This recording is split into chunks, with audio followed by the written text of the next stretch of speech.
ಇತ್ತ ಮನೆಯಲ್ಲಿ ಸೈರಾ ಸುಖ ನಿದ್ರೆಯಲ್ಲಿದ್ದಾಳೆ. ಯಾವುದೋ ಸದ್ದಂತಾಗಿ ಮೆಲ್ಲನೆ ಕಣ್ಣು ಬಿಟ್ಟರೆ ಎದುರಿಗೆ ಶಯನ ಅವಳನ್ನೇ ದಿಟ್ಟಿಸುತ್ತಾ ಕುಳಿತಿದ್ದಾಳೆ.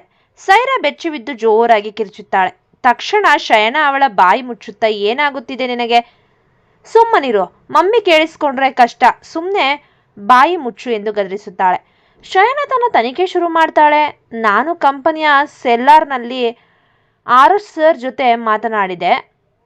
ನೀನು ಎಲ್ಲಿಗೆ ಹೋಗಿದ್ದೆ ಸೈರಾ ಎಂದು ಪ್ರಶ್ನಿಸುತ್ತಾಳೆ. ಸೈರಾ ನಿದ್ದೆಗಣ್ಣಿನಲ್ಲೇ ಎದ್ದು ಕುಳಿತು, ಈ ಹುಚ್ಚಿಯನ್ನು ನೋಡಿ, ಇವಳ ಆಕ್ಷನ್ ನೋಡಿ, ನೀನೇನು ನನ್ನ ಬಾಸಾ ಅಥವಾ ನನ್ನ ಡೈರೆಕ್ಟ್ರಾ? ನನ್ನನ್ನು ಹೀಗೆ ಪ್ರಶ್ನೆ ಮಾಡಲು ನೀನು ಯಾರು ಎಂದು ಕೋಪದಿಂದ ಕೇಳುತ್ತಾಳೆ.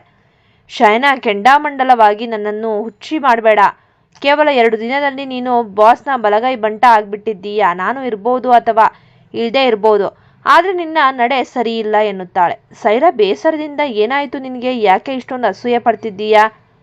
ನೀನು ಏನೋ ಪ್ಲ್ಯಾನ್ ಮಾಡ್ತಿದ್ದೀಯಾ ಅನಿಸುತ್ತೆ ಎನ್ನುತ್ತಾಳೆ. ಅದಕ್ಕೆ ಶಯನ ತಲೆ ಕೆಡಿಸಿಕೊಂಡು, ನಾನು ನಿನ್ನ ಹೃದಯದಲ್ಲಿ ಏನಿದೆ ಎಂದು ಓದಬಲ್ಲೆ, ನಿನ್ನ ಹೃದಯದ ರಹಸ್ಯ ನನಗೆ ಗೊತ್ತು ಎಂದು ರಾಗವಾಗಿ ಹೇಳುತ್ತಾಳೆ. ಸೈರಾ ನಗುತ್ತಾ, ಯಾವ ಹೃದಯ? ಓ ದೇವರೇ, ನೀನು ವಿಗನ್ ಆಗಿ ಹೀಗೆ ಮಾಡ್ತಿದ್ದೀಯಾ? ಸ್ವಲ್ಪ ಮಾಂಸ ತಿನ್ನು, ನಿನ್ನ ಮೆದುಳಿಗೆ ರಕ್ತ ಸಂಚಾರ ಸರಿಯಾಗಿ ಆಗಲಿ, ಆಗ ನಿನಗೆ ಬುದ್ಧಿ ಬರುತ್ತದೆ ಎಂದು ಕಿಚಾಯಿಸುತ್ತಾಳೆ. ಶಯನ ಹತಾಶೆಯಿಂದ, ನಿನಗೆ ಹೇಳಿ ಸಾಕಾಗಿದೆ, ನಿನ್ನಿಂದ ನಾನು ಸುಸ್ತಾಗಿ ಹೋಗಿದ್ದೇನೆ ಎಂದಾಗ ಸೈರಾ ತಮಾಷೆಯಾಗಿ, ನೀನು ಇರುವುದೇ ನನಗೆ ಖುಷಿ. ನಿನಗೆ ಗೊತ್ತಾ, ಬೆಳ್ಳಿಗೆನೆ ದೆವ್ವದಂತೆ ನನ್ನ ತಲೆ ಮೇಲೆ ಬಂದು ನಿಂತಿದ್ದೀಯಲ್ಲ, ಸಾಕು ನಿನ್ನ ಕಾಟ ಎಂದು ಹೇಳಿ ಅಲ್ಲಿಂದ ಎದ್ದು ಹೊರಟು ಹೋಗುತ್ತಾಳೆ. ಬೆಳ್ಳಂಬೆಳಗ್ಗೆ ಆರ್ಯ ತನ್ನ ಮೊಬೈಲ್ನಲ್ಲಿ ಶಯನಾಳ ಫೋಟೋವನ್ನು ಅತ್ಯಂತ ಪ್ರೀತಿಯಿಂದ ಸವಿಯುತ್ತಾ ಕುಳಿತಿದ್ದಾನೆ. ಅದೇ ಸಮಯಕ್ಕೆ ಅವನ ತಂಗಿ ಲಹರಿ ಕೈಯಲ್ಲಿ ಕಾಫಿ ಹಿಡಿದುಕೊಂಡು ಅಲ್ಲಿಗೆ ಬರುತ್ತಾಳೆ. ಬಂದು ಪ್ರೀತಿಯಿಂದ ಅಣ್ಣನ ಕೆನ್ನೆಗೆ ಮುತ್ತು ಕೊಟ್ಟು, ಬ್ರದರ್ ಏನಾಗ್ತಿದೆ ಇಲ್ಲಿ? ಆರ್ಯ ಫೋನ್ ಬಚ್ಚಿಡುವಷ್ಟರಲ್ಲಿ ಲಹರಿ ತನ್ನ ಹೊಸ ವಿಷಯವನ್ನು ಹಂಚಿಕೊಳ್ಳುತ್ತಾಳೆ. ನೋಡು ಅಣ್ಣ, ನಾನು ನನ್ನ ಸ್ವಂತ ವೆಬ್ಸೈಟ್ ಓಪನ್ ಮಾಡಿದ್ದೇನೆ, ನೀನು ರೆಡಿಯಾಗಿದ್ದೀಯಾ? ನಾನು ಅದಕ್ಕೆ www.com lahari.com ಎಂದು ಹೆಸರಿಟ್ಟಿದ್ದೇನೆ ಎಂದು ಸಂಭ್ರಮದಿಂದ ಹೇಳುತ್ತಾಳೆ. ಇದನ್ನು ಕೇಳಿದ ಆರ್ಯ ಮೆಲ್ಲಗೆ ನಗುತ್ತಾ, ಲಹರಿ ಸ್ವಲ್ಪ ಕ್ರಿಯೇಟಿವ್ ಆಗಿ ಹೆಸರು ಇಡಬಹುದಿತ್ತು ಅಲ್ವಾ ಎಂದು ರೇಗಿಸ್ತಾನೆ. ಅದಕ್ಕೆ ಲಹರಿ ತನ್ನದೇ ಶೈಲಿಯಲ್ಲಿ ವಿವರಿಸುತ್ತಾಳೆ, ಇಲ್ಲ ಅಣ್ಣ, ನಾನು ಯಾವಾಗಲೂ ನೈಸರ್ಗಿಕತೆಗೆ ಆದ್ಯತೆ ನೀಡುವಳು. ನಾನು ಹೇಗಿದ್ದೇನೋ ಹಾಗೆಯೇ ಜಗತ್ತಿಗೆ ತೋರಿಸಿಕೊಳ್ಳಲು ಬಯಸುತ್ತೇನೆ. ನನ್ನ ವ್ಯಕ್ತಿತ್ವ ಏನು, ನಾನು ಯಾರು ಎಂಬುದು ಜನರಿಗೆ ತಿಳಿಯಲಿ. ನನಗೆ ಭವಿಷ್ಯ ಹೇಳುವುದು ಅಂದರೆ ತುಂಬ ಇಷ್ಟ, ಅದೊಂದು ರೀತಿ ಪರ್ಸನಲ್ ಡೆವಲಪ್ಮೆಂಟ್ ಇದ್ದಂತೆ. ನಿಜ ಹೇಳಬೇಕಂದ್ರೆ ಇಲ್ಲಿ ನಾನೇ ನನ್ನನ್ನು ಸುಧಾರಿಸಿಕೊಳ್ಳುತ್ತಿದ್ದೇನೆ ಎನ್ನುತ್ತಾಳೆ. ಆರ್ಯ ತಮಾಷೆಯಾಗಿ, ಓಹೋ, ಆಗಿದ್ರೆ ನಾನು ಕೊಟ್ಟ ದುಡ್ಡನ್ನೆಲ್ಲ ಇದಕ್ಕೆ ಖರ್ಚು ಮಾಡಿದ್ಯಾ ಎಂದು ಕೇಳುತ್ತಾನೆ. ಲಹರಿ ಅಣ್ಣನ ಕಾಲೆಳೆಯುತ್ತಾ, ಅಯ್ಯೋ ದೇವ್ರೆ, ನೀನು ಸುಮ್ಮನೆ ನಿನ್ನ ಕಾಫಿ ಕುಡಿ, ನಾನು ಯೋಗ ಮಾಡಲು ಹೋಗುತ್ತಿದ್ದೇನೆ ಎಂದು ಎದ್ದು ನಿಲ್ಲುತ್ತಾಳೆ. ಆರ್ಯ ಆಶ್ಚರ್ಯದಿಂದ ಇದ್ದಕ್ಕಿದ್ದಂತೆ, ಈ ಯೋಗ ಎಲ್ಲಿಂದ ಬಂತು ಎಂದು ಕೇಳುತ್ತಾನೆ. ಲಹರಿ ನಗುತ್ತಾ, ನಿನ್ನ ಮುಖದ ಭಾವನೆಯನ್ನು ನೋಡು, ನೀನು ಅಚ್ಚರಿಗೊಂಡಿದ್ದೀಯ ಅಲ್ವಾ? ಅದಕ್ಕಾಗಿಯೇ ನಾನು ಇರುವುದು, ನನ್ನಲ್ಲಿರುವ ಅಜ್ಞಾತ ಪ್ರತಿಭೆಗಳನ್ನು ಹೊರಹಾಕಲು ಮತ್ತು ಅವುಗಳನ್ನು ನಾವಿಬ್ಬರು ಸೇರಿ ಅನ್ವೇಷಿಸಲು. ಇದು ಒಂದು ದಾರಿ. ಹೇಗಿದೆ ನನ್ನ ಐಡಿಯಾ ಎಂದು ಕಣ್ಣು ಹೊಡೆದು ಅಲ್ಲಿಂದ ಹೊರಟು ಹೋಗುತ್ತಾಳೆ. ಲಹರಿ ಹೋದ ಮೇಲೆ ಆರ್ಯ ಅವಳ ಮಾತಿಗೆ ನಗುತ್ತಾ ಮತ್ತೆ ತನ್ನ ಪ್ರಪಂಚಕ್ಕೆ ಮರಳುತ್ತಾನೆ.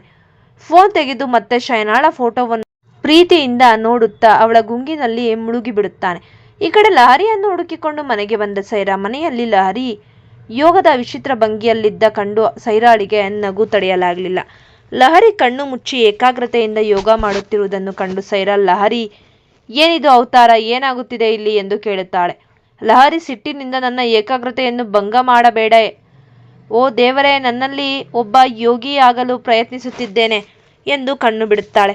ಸೈರಾ ನಗುತ್ತಾ, ಯೋಗಿನ ಅಥವಾ ಯೋಧಾನ ಎಂದು ರೇಗಿಸ್ತಾಳೆ. ಲಹರಿ ಪಟ್ಟು ಬಿಡದೆ, ಯೋಧಾನ? ನನ್ನನ್ನು ನಗಿಸ್ಬೇಡ, ನಾವೀಗ ಚೇರ್ ಪೊಸಿಷನ್ ಮಾಡುತ್ತಿದ್ದೇವೆ ನೋಡು, ಕೈಗಳನ್ನು ವಿಶ್ವದ ಕಡೆಗೆ ಹೀಗೆ ನೇರವಾಗಿ ಚಾಚಬೇಕು, ಆಗ ಅದು ಕುರ್ಚಿಯಂತೆ ಕಾಣುತ್ತದೆ ಎಂದು ವಿವರಿಸುತ್ತಾಳೆ. ಸೈರಾ ನಿಟ್ಟುಸಿರು ಬಿಟ್ಟು ಕುಳಿತುಕೊಳ್ಳುತ್ತಾಳೆ. ಲಹರಿ, ಸರಿ, ನಿನ್ನ ವಿಷಯ ಹೇಳು, ಹೇಗಿದೆ ಜೀವನ ಎಂದು ಕೇಳಿದಾಗ ಸೈರಾ ಬೇಸರದಿಂದ, ಕೇಳಬೇಡ, ಮತ್ತೆ ಅಕ್ಕನ ಜೊತೆ ಜಗಳವಾಯಿತು ಎನ್ನುತ್ತಾಳೆ.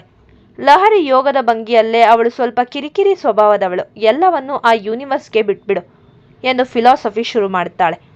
ಸೈರಾ ತನ್ನ ಅಳಲು ತೋಡಿಕೊಳ್ಳುತ್ತಾಳೆ. ನಾವಿಬ್ಬರು ಒಂದೇ ತಾಯಿಯ ಹೊಟ್ಟೆಯಲ್ಲಿ ಹೇಗೆ ಹುಟ್ಟಿದೆವು ಎಂದು ನನಗಂತೂ ಅರ್ಥವಾಗ್ತಿಲ್ಲ. ಅವಳು ಸದಾ ಪರ್ಫೆಕ್ಟ್, ಅವಳಿಗೆ ಎಲ್ಲವೂ ಗೊತ್ತು ಎಂಬಂತೆ ಆಡುತ್ತಾಳೆ. ಅವಳು 2 ವರ್ಷಕ್ಕೆ ಮಾತನಾಡಲು ಕಲಿತಿದ್ದಳು ಎಂಬ ವಿಷಯವನ್ನೇ ನನ್ನ ಮೇಲೆ ಹೇರಿ ನನಗೆ ಒಂದು ರೀತಿಯ ಮಾನಸಿಕ ಒತ್ತಡ ಕೊಡುತ್ತಿದ್ದಾಳೆ. ಲಹರಿ ಸಮಾಧಾನ ಮಾಡುತ್ತಾ, ಈ ಮಾನಸಿಕ ಒತ್ತಡಗಳು ನಮ್ಮನ್ನು ರೂಪಿಸುತ್ತವೆ ಸೈರಾ, ಅದನ್ನು ಒಪ್ಕೋ ಎನ್ನುತ್ತಾಳೆ. ಆದರೆ ಸೈರಾ ತನ್ನದೇ ಲೋಕದಲ್ಲಿ ತೇಲುತ್ತಾ, ಲಹರಿ, ನಾನು ಕೆಲವೊಮ್ಮೆ ಕಲ್ಪನೆ ಮಾಡಿಕೊಳ್ಳುತ್ತೇನೆ, ನನ್ನ ಪೋಷಕರು ನನ್ನ ಎದುರು ಬಂದು ಕುಳಿತು, ಸೈರಾ, ನಿನಗೆ ಒಂದು ವಿಷಯ ಹೇಳಬೇಕು, ಶಯನ ನಿನ್ನ ಸ್ವಂತ ಅಕ್ಕನಲ್ಲ, ನಾವು ಅವಳನ್ನು ದತ್ತು ತಂದಿದ್ದೇವೆ ಎಂದು ಹೇಳಿದರೆ ಎಷ್ಟು ಚೆನ್ನಾಗಿರುತ್ತೆ ಅಲ್ವಾ ಎಂದು ಹೇಳಿ ನಗುತ್ತಾಳೆ. ಲಹರಿ ತನ್ನ ಯೋಗದ ಭಂಗಿಯನ್ನು ಬ್ಯಾಲೆನ್ಸ್ ಮಾಡುತ್ತಾ, ಅದೆಲ್ಲ ಇರಲಿ, ಸ್ವಲ್ಪ ಹಿಂದೆ ಬಂದು ನನಗೆ ಸಪೋರ್ಟ್ ಕೊಡು, ಈ ಪೊಸಿಷನ್ನಲ್ಲಿ ನಾನು ನನ್ನ ಬೆರಳುಗಳನ್ನು ಮುಟ್ಟಬೇಕು ಎನ್ನುತ್ತಾಳೆ. ಸೈರಾ ಅವಳ ಬೆನ್ನ ಹಿಂದೆ ಬಂದು ಸಪೋರ್ಟ್ ಕೊಡಲು ಹೋಗಿ ಅವಳ ಮೇಲೆ ಬಿದ್ದು ಬಿಡುತ್ತಾಳೆ. ಲಹರಿ ಗಾಬರಿಯಿಂದ ಮೆಲ್ಲಗೆ, ಸೈರಾ, ಓಕೆ, ಈಗ ರಿಲ್ಯಾಕ್ಸ್ ಆಗು, ಈಗ ನಿನ್ನ ಫೋಟೋಗಳ ಬಗ್ಗೆ ಹೇಳು, ಆಗ ನಿನ್ನ ಮೆಮೊರಿ ಪವರ್ ಇನ್ನೂ ಹೆಚ್ಚಾಗುತ್ತದೆ ಎಂದು ಸೈರಾಳ ಆಫೀಸ್ ವಿಷಯಗಳನ್ನು ಕೆದಕಲು ಶುರು ಮಾಡುತ್ತಾಳೆ. ಸೈರಾ ತನ್ನ ಫೋನ್ನಲ್ಲಿ ಕಂಪನಿಯ ಸಹೋದ್ಯೋಗಿಗಳ ಫೋಟೋ ತೋರಿಸುತ್ತಾ ಪರಿಚಯಿಸುತ್ತಾಳೆ. ನೋಡು ಲಹರಿ, ಇವನು ಶ್ರೀಕಿ, ತುಂಬ ಒಳ್ಳೆಯ ಹುಡುಗ, ಆದರೆ ಸ್ವಲ್ಪ ವಿಚಿತ್ರ. ಕಂಪನಿಯಲ್ಲಿ ನಾನು ಇವನ ಜೊತೆ ಚೆನ್ನಾಗಿ ಬೆರೆತಿದ್ದೇನೆ. ಇವಳು ಸಾನ್ಯಾ, ಸುಂದರಿ ಮತ್ತು ಬುದ್ಧಿವಂತೆ. ಕಂಪನಿಯ ಬಗ್ಗೆ ಇವಳಿಗೆ ಅರಿತು ಕುಡಿದಿದ್ದಾಳೆ. ಇನ್ನು ಇವಳು ರೋಜಾ, ಫ್ಯಾಷನ್ ಡಿಪಾರ್ಟ್ಮೆಂಟ್ ಹೆಡ್ ಎಂದು ವಿವರಿಸುತ್ತಾಳೆ. ಅದಕ್ಕೆ ಲಹರಿ ತನ್ನ ಯೋಗದ ಜ್ಞಾನ ಬಳಸಿ, ರೋಜಾ ಜಿಮ್ ಚೆನ್ನಾಗಿ ಮಾಡುತ್ತಾಳೆ ಅನಿಸುತ್ತೆ, ಆದರೆ ಇವಳು ಯೋಗ ಮಾಡಿದ್ದರೆ ಇನ್ನೂ ಚೆನ್ನಾಗಿ ಕಾಣ್ತಿದ್ಲು ಎಂದು ಕಟುವಾಗಿ ವಿಮರ್ಶೆ ಮಾಡುತ್ತಾಳೆ. ಸೈರಾ ನಗುತ್ತಾ ಖಂಡಿತ ಎನ್ನುತ್ತಾಳೆ. ವೇದಿಕ್ ವರ್ಧನ್ ಫೋಟೋ ನೋಡಿದ ಲಹರಿ, ನೋಡು ಇವನ ಟೈಪು, ಇವನು ಒಂಥರ ರಹಸ್ಯಮಯ ಮನುಷ್ಯರ ಥರ ಕಾಣ್ತಿದ್ದಾನೆ ಎನ್ನುತ್ತಾಳೆ. ಕೊನೆಯಲ್ಲಿ ಸೈರಾ ನಾಚಿಕೆಯಿಂದ ಆರುಷ್ ಫೋಟೋ ತೋರಿಸುತ್ತಾಳೆ. ಅದನ್ನು ಕಂಡ ಲಹರಿ ಬೆರಗಾಗಿ, ಓ ದೇವ್ರೇ, ಇದೇನಾದರೂ ಫೋಟೋಶಾಪ್ ಮಾಡಿದ್ದ ಅಥವಾ ಅಸಲೀನಾ? ಇವನನ್ನು ನೋಡಿ ಆ ಶಾರುಖ್ ಖಾನ್ ಕೂಡ ನಾಚಿಕೊಳ್ಬೇಕು, ಅಷ್ಟು ಹ್ಯಾಂಡ್ಸಮ್ ಆಗಿ ಇದ್ದಾನೆ ಇವನು ಎಂದು ಉದ್ಗರಿಸುತ್ತಾಳೆ. ನನಗೂ ಅದೇ ಡೌಟ್, ಸುಂದರವಾಗಿರುವ ಪುರುಷರೆಲ್ಲರೂ ಕೆಟ್ಟವರಾಗಿರ್ಬೇಕಾ? ಎಲ್ಲರೂ ಬಟ್ಟೆ ಹಾಕಿಕೊಂಡಿದ್ದರೆ ಇವನು ಮಾತ್ರ ಯಾಕೆ ಶರ್ಟ್ ಇಲ್ಲದೆ ಹೀಗೆ ಪೋಸ್ ಕೊಟ್ಟಿದ್ದಾನೆ? ನಾನೇ ಇವನನ್ನು ನನ್ನ ಹತೋಟಿಗೆ ತೆಗೆದುಕೊಳ್ಬೇಕು ಅನಿಸುತ್ತೆ ಎಂದು ತನ್ನಷ್ಟಕ್ಕೆ ತಾನೇ ಹೇಳಿಕೊಳ್ಳುತ್ತಾಳೆ. ಲಹರಿ ನಗುತ್ತಾ, ನಿನಗೆ ಬೇಕಾದ್ದನ್ನು ಕೇಳ್ಕೊ, ಯಾಕಂದ್ರೆ ಇದನ್ನೆಲ್ಲ ನಿನ್ನ ಕಲ್ಪನೆ ತಾನೇ ಎನ್ನುತ್ತಾಳೆ. ಲಹರಿ ಇದ್ದಕ್ಕಿದ್ದಂತೆ, ತಡತಡಿ, ಇದು ನಿನ್ನ ಆ ಗಡ್ಡದ ವ್ಯಕ್ತಿಯಲ್ಲ, ಇವನು ಬೇರೆಯವನು ಎನ್ನುತ್ತಾಳೆ.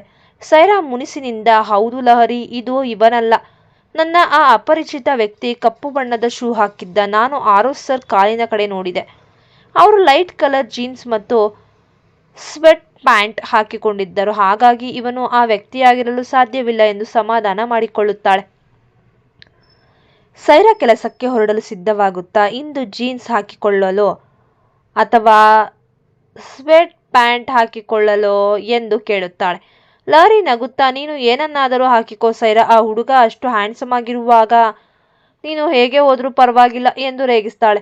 ಸೈರಾ ತಮಾಷೆಯಾಗಿ, ನಾನು ಹೇಳುತ್ತಿರುವುದು ಏನಂದ್ರೆ ಲಹರಿ, ಅವನು ತುಂಬಾ ಕುತಂತ್ರಿ ಮನುಷ್ಯ, ಅವನು ತನ್ನ ಸ್ವಂತ ಅಣ್ಣನಿಗೆ ಬೆನ್ನು ತೋರಿಸುವವನು ಅವನು ಎನ್ನುತ್ತಾಳೆ. ಲಹರಿ ಫಿಲಾಸಫಿ ಶುರು ಮಾಡುತ್ತಾ, ವಿಶ್ವದಲ್ಲಿ ಒಳ್ಳೆಯದು ಮತ್ತು ಕೆಟ್ಟದು ಎರಡೂ ಇದೆ, ಇದೆಲ್ಲ ನಮಗೋಸ್ಕರವೇ ನಡೆಯುತ್ತಿದೆ ಎನ್ನುತ್ತಾಳೆ. ಕೊನೆಗೆ Saira, good luck your day Lahari ಎಂದು ಹೊರಟರೆ ಲಹರಿ, ಇಂದು ನಿನ್ನ ಬಗ್ಗೆ ಯಾರೋ ಗಾಸಿಪ್ ಮಾಡದಂತಿರಲಿ, ಬಾಯ್ ಬಾಯ್ ಮೈ ಡಿಯರ್ ಎಂದು ವಿಶ್ ಮಾಡುತ್ತಾಳೆ. ಸೈರಾ ಕೂಡ ಬಾಯ್ ಹೇಳಿ ಹೊರಟು ಹೋಗುತ್ತಾಳೆ. ಸೈರಾ ಹೋದ ಮೇಲೆ ಲಹರಿ ಮತ್ತೆ ನಾಟಕೀಯವಾಗಿ ಮತ್ತು ಹಾಸ್ಯಭರಿತವಾಗಿ ತನ್ನ ಯೋಗ ಮುಂದುವರಿಸುತ್ತಾಳೆ. ಶಮಿಕಾ ತನ್ನ ಪೂರ್ತಿ ಸಿದ್ಧತೆಯೊಂದಿಗೆ ಏರ್ಲೈನ್ ಕಂಪನಿಯ ಮುಂದೆ ಪ್ರೆಸೆಂಟೇಷನ್ ನೀಡಲು ನಿಂತಿದ್ದಾಳೆ. ಫೈಲ್ಗಳನ್ನು ಕೊಡುತ್ತಾ, ಇವು ನಮ್ಮ ಪ್ರಾಜೆಕ್ಟ್ಗೆ ಸಂಬಂಧಿಸಿದ ಹೊಸ ವಿಜುವಲ್ಸ್, ಇಡೀ ಜಗತ್ತು ನಿಮ್ಮ ಬೆರಳ ತುದಿಯಲ್ಲಿದೆ, the world is at your finger tips ಎಂಬುದು ನಮ್ಮ ಸ್ಲೋಗನ್ ಎಂದು ವಿವರಿಸುತ್ತಾಳೆ. ಅಲ್ಲಿದ್ದ ಅಧಿಕಾರಿಗಳಲ್ಲಿ ಒಬ್ಬರು, ಫೈಲ್ ನೋಡಿ ಒಳ್ಳೆಯ ಕೆಲಸ, ಐಡಿಯಾ ಚೆನ್ನಾಗಿದೆ, ಆದರೆ ಇದು ಇನ್ನೂ ಪೂರ್ಣವಾಗಿ ಅಭಿವೃದ್ಧಿ ಹೊಂದಿದಂತೆ ಕಾಣ್ತಿಲ್ಲ ಎನ್ನುತ್ತಾರೆ. ಅದಕ್ಕೆ ಶಮಿಕಾ ಸಮಾಧಾನದಿಂದ, ಹೌದು, ನಮಗೆ ಸಮಯದ ಅಭಾವವಿತ್ತು, ಆದರೆ ನಾವು ಇದನ್ನು ಖಂಡಿತ ಸುಧಾರಿಸುತ್ತೇವೆ ಎನ್ನುತ್ತಾಳೆ. ಆದರೆ ಮ್ಯಾನೇಜರ್ ಗಂಭೀರವಾಗಿ, ನಮ್ಮ ಹತ್ತಿರ ಅಷ್ಟು ಸಮಯವಿಲ್ಲ, ನಮಗೆ ತುರ್ತಾಗಿ ಕಮರ್ಷಿಯಲ್ ಶೂಟ್ ಮಾಡಬೇಕಿದೆ ಎನ್ನುತ್ತಾರೆ.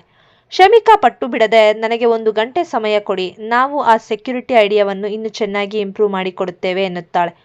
ಆದರೆ ಮ್ಯಾನೇಜರ್ ತಲೆ ಅಲ್ಲಾಡಿಸಿ, ಸೆಕ್ಯೂರಿಟಿ ಮುಖ್ಯವೇ, ಆದರೆ ನಾವು ಹುಡುಕುತ್ತಿರುವುದು ಒಂದು ಸಾಹಸಮಯ ಅನುಭವ. ನಾವು ಬೇರೆ ಏಜೆನ್ಸಿಗಳ ಜೊತೆಗೆ ಸಂಪರ್ಕದಲ್ಲಿದ್ದೇವೆ. ಅವರ ಪ್ರೆಸೆಂಟೇಷನ್ ನೋಡಿ ನಿಮಗೆ ತಿಳಿಸುತ್ತೇವೆ ಎಂದು ಹೇಳಿ ಮೀಟಿಂಗ್ ಮುಗಿಸುತ್ತಾರೆ. ಶಮಿಕಾ ಸೋಲಪ್ಪದಿದ್ದರೂ ಮುಖದ ಮೇಲೆ ಬಲವಂತದ ನಗು ಇಟ್ಟುಕೊಂಡು ತನ್ನ ಫೈಲ್ ಹಿಡಿದು ಹೊರಬರುತ್ತಾಳೆ. ಟೀಮ್ ಜೊತೆ ದರ್ಪದಿಂದ ಎಂಟ್ರಿ ಕೊಡುತ್ತಾಳೆ. ರಿಸೆಪ್ಷನಿಸ್ಟ್ ಅವರನ್ನು ಸ್ವಾಗತಿಸಿದಾಗ ರೋಜಾ ನಮಗೆ 10 ಗಂಟೆಗೆ ಮೀಟಿಂಗ್ ಇತ್ತು ಎನ್ನುತ್ತಾ ತನ್ನ ಜೊತೆ ಬಂದವರನ್ನು ಕೇಳುತ್ತಾಳೆ. ಆರೋಷ್ ಸರ್ ಎಲ್ಲಿದ್ದಾರೆ?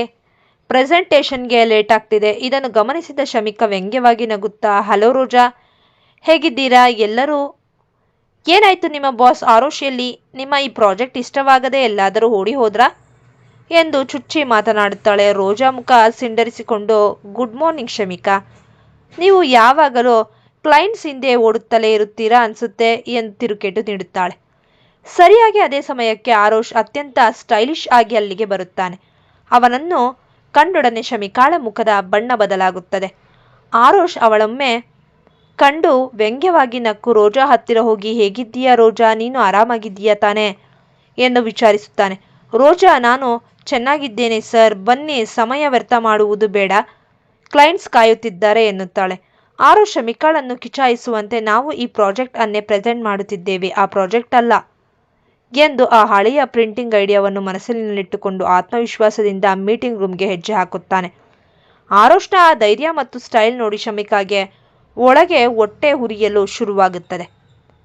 ಈ ಕತೆ ನಿಮಗೆ ಇಷ್ಟವಾಗಿದ್ದಲ್ಲಿ ದಯಮಾಡಿ ವಿಡಿಯೋವನ್ನು ವೀಕ್ಷಿಸಿದ ನಂತರ ನಮಗೆ ಸಬ್ಸ್ಕ್ರೈಬ್ ಮಾಡಿ, ಶೇರ್ ಮಾಡಿ ಮತ್ತು ಕಮೆಂಟ್ ಮಾಡಿ. ಧನ್ಯವಾದಗಳು.